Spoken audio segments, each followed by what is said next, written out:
It's one of South Australia's longest-running murder cases. One after another, 5 young men picked up, sexually assaulted, then brutally killed. For years there have been rumours that a gang was involved, a well-organised ring of homosexuals known as the Family, at least some of them holding high positions in the Adelaide community. Tonight, for the first time, we're able to bring you a witness who was actually captured by the Family. He details their terrifying tactics of making contact with a young man, drugging him, then using him for sex. This young man was lucky to survive, and he agreed to speak to us in the hope that other survivors will now come forward to help police. A young man walks home, perhaps a bit drunk, perhaps just naive. Hi. How are you? How you going? He's lured into a car and never seen alive again. Move over. That's the terrible pattern behind Adelaide's macabre thrill Make it killings. on your own. Think? Because the more frightened I seemed to get, the more excited he was getting. What were you saying to them? What did you do? Oh, leave me alone, please leave me alone. Don't, all that. Crying as well. I think that could have put him off a little bit when I started crying. So I really did start crying like a little baby. Now there's a new development. A young victim who escaped and for the first time publicly tells his extraordinary story. A story which police hope will encourage other witnesses to come forward and help nail the murderers. I still can't, that's the one question to keep on asking yourself. You know, how come I got away? Just so lucky. Well, you can't get much lower in life, I don't think, than these people are. After 9 years on the case, Detective Trevor Kipling is still horrified by the insanity of the killings, the brutality of the killers. Do you think of them as mad? Well, they've got to be pretty sick. But crazy? I mean, psychopaths? Phew, must be. It started with Alan Barnes, a 16-year-old hitchhiker murdered in June 1979. Then Neil Muir, 14-year-old Peter Stogneff, Mark Langley, and golden-haired Richard Kelvin, whose broken body was found in July 1983. This murder was partially solved the following year with the arrest and conviction of Adelaide accountant Bevan von Einem. But von Einem did not act alone. Police are now convinced there was a gang, a group of respected professional men, killers who are still free. I'm sure they've laughed at us and think they've got away with it. I'm quite sure. Do these people know that they're suspects? Oh, yes, clearly. They've been told. The injuries inflicted on these boys before and after their death don't bear thinking of, let alone detailing on television. Enough to say that all were drugged and held captive, in one case for up to 5 weeks. They were repeatedly sexually assaulted, they were beaten up. And several, including victim number 2, Neil Muir, whose body was found dumped in plastic bags here at Mutton Cove, had been mutilated after they were murdered. All, starting with Alan Barnes, are believed to have bled to death. His case set the pattern. A missing person report, a desperate search, a call to police reporting a body. That week was the worst in my life. We were searching everywhere. And I expected right from the start that I wasn't going to see him again. I knew. Mother knows. Alan's mother, Judy, and sister Cherie have become the anguished voice for all the victims' families. There was going to be more. I kept saying there's going to be more, there's going to be more. And you were waiting for each new one? I was waiting for each new one, and each new one I relived the whole thing all over again. My worst recurring nightmare was I'd open the door and Ella would be there and he'd say, "Oh, it's all right, Cherie, I'm home now. I've come home."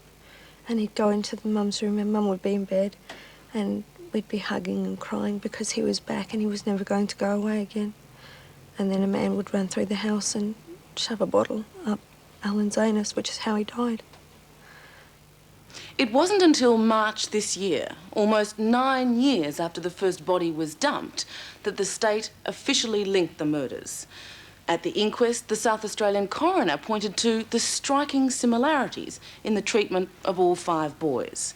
And he endorsed the group theory, finding that in at least 3 cases, it was likely more than one person was involved. There was another chilling point. It was a great tragedy, the coroner said, that some people, obviously aware of what he called the fiendish practice of abducting and abusing young men, had not seen fit to warn the police. If they had, one or more of the murders could well have been prevented. How many other people do you believe that gang of men attacked? Dozens, because, you know, they've been operating for years, since 1979 that we know about, through to 83.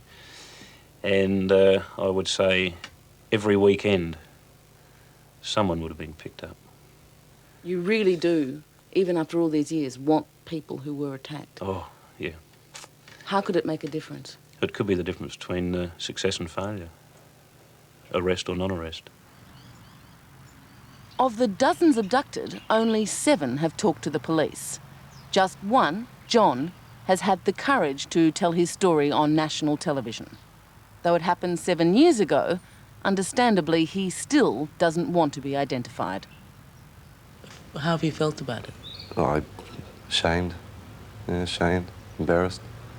Feel a bit of an idiot. Do you think that you will be able to forget this? No, you'll never be able to forget it. It's just one night that you wish it could never ever happen. That it would go away. Seems like something always comes back and haunts you, though. Wow, what a pub. This is great, man. John was just 20 then. He'd had a night out with his mates.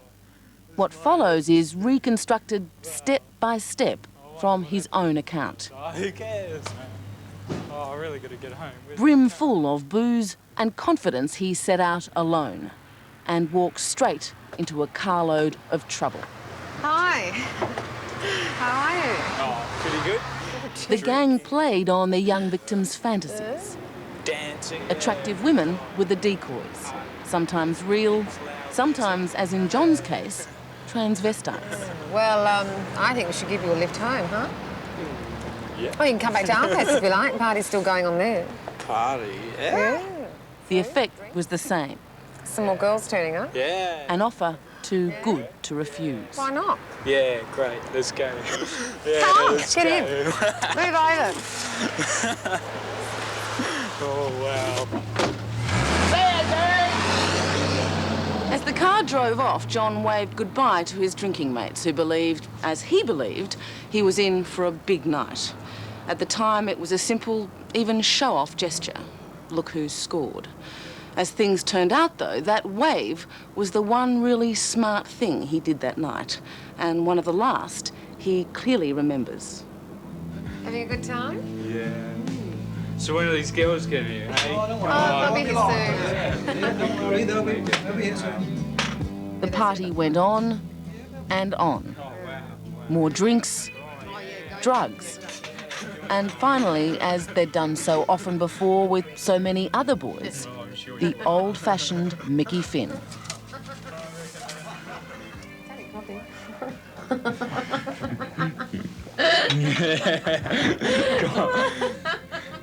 By that time, I started to realise that there must have been something in the coffee.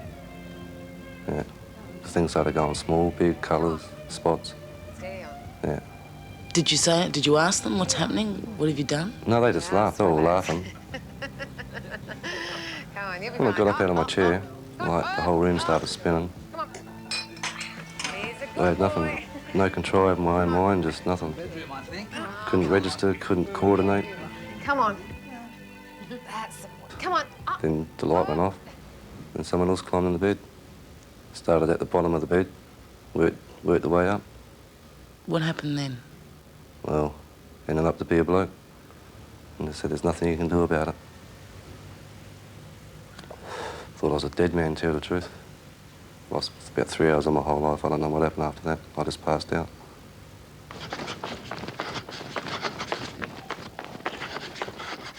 John escaped the next morning. He ran for his life. Police believe it was that cocky wave to his mates that saved him.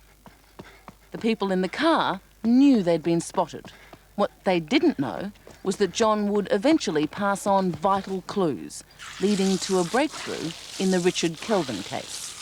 That was the sort of evidence that made our suspicions and theories fit. It was useful. It was useful, yeah. Well, it helped convict von Einem. You're sure that von Einem was involved in John's attack? Yes. Oh, yes. No doubt. Same gang, you're sure of that also? Same gang. Trying to make sense of 5 senseless killings has sorely tested Adelaide police, especially as they're now convinced they actually know who's in the gang. It has up to 9 members, many of them prominent, even eminent Adelaide citizens. Police have some evidence, but they're still searching for that one witness who will clinch the case. They live together, work together, play together, plot together. Do you hope that the pressure will break them?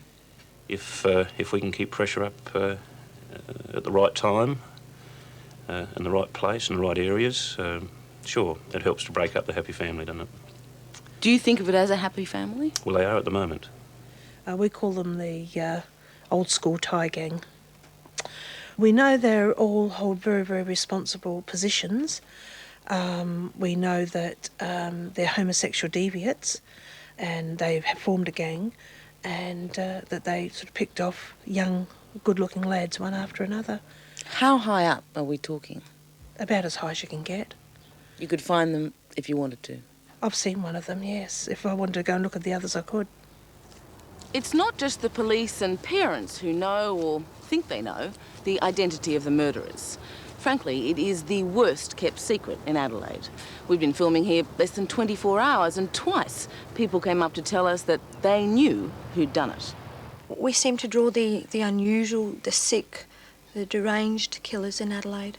I mean, highly professional people who go around killing young boys is so unheard of. You put your trust in those people and that's what you get back. Alan Barnes lies in an unmarked grave. The people who loved him still grieve.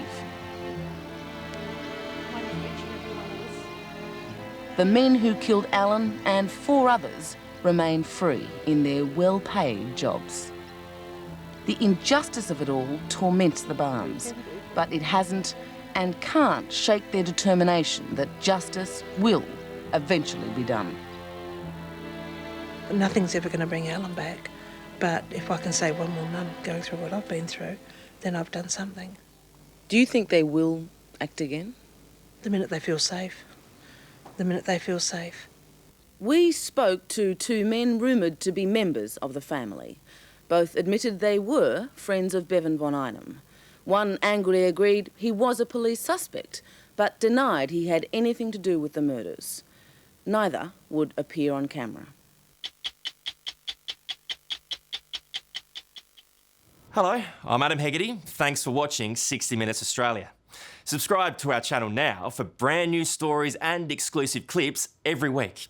And don't miss out on our extra minute segments and full episodes of 60 Minutes on 9now.com.au and the 9Now app.